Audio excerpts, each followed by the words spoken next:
Today, we'll be ranking these skills based on how costly it is.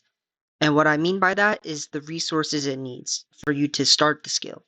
And we're basing this off of being in the middle class, meaning we're not poor, but we're not filthy rich. It'll cost you your life savings and then your Netflix subscription, a bit of cash, and then almost nothing. Pretty self explanatory. First up is cooking.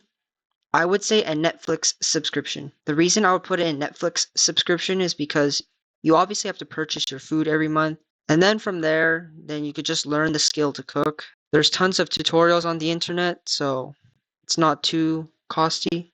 Next up, card throwing.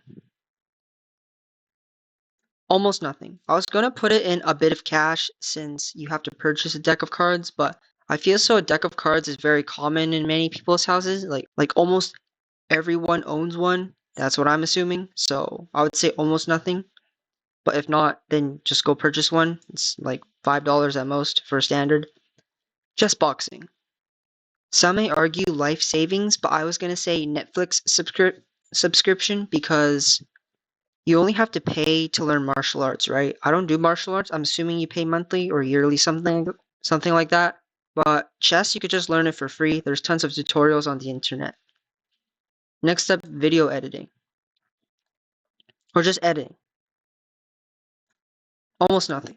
There are a lot of platforms that are asking you to like sign up to their subscription to get like advanced features, but to be honest, all the basic editing skills are free and that's pretty much all you need to learn in order to be better than an average editor, I guess.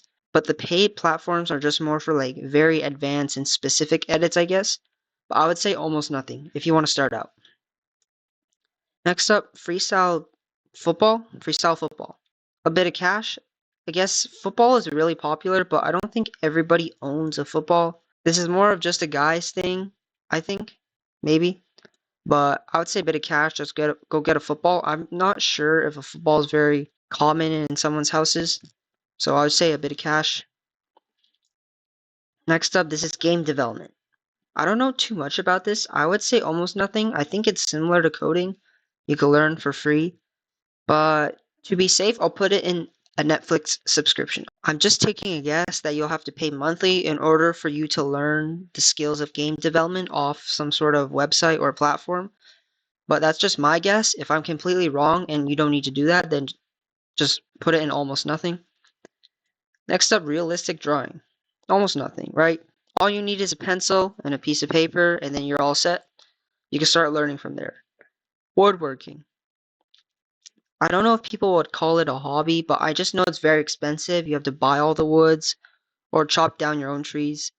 And the equipment is also very expensive too, right? If I'm not wrong. So I would say life savings. It's very expensive. Next up, calisthenics. Almost nothing, right? People have bars and parallettes and the other fancy stuff for calisthenics, but what calisthenics really is just body weight exercises, and you can start with push-ups and squats. You don't need equipment to start calisthenics. Next up, copywriting. I would say almost nothing. The reason I was in the rabbit hole was because I really wanted to make it work. This is the niche where people are going to ask you to get their courses or coaching or mentorship or whatever stuff like that. In my opinion, it's not a scam, but it's for the really dedicated people. All the important stuff that you need to learn is for free, so I would say almost nothing. Next up, learning an instrument. This is one big purchase, so it's not a bit of cash. I would say a Netflix subscription is the right place for learning an instrument because first off, you have to purchase the instrument or rent it. And then usually when people are learning instruments, they'll hire a teacher. Next up, martial arts. A Netflix subscription. Now, the reason I put it in a Netflix subscription is just like chess boxing. You have to pay monthly to learn martial arts, I think. I don't do martial arts, so correct me if I'm wrong. Well, this is it for the tier list today. If you guys would move anything up or down, just let me know. But other than that, that's it for today. Peace.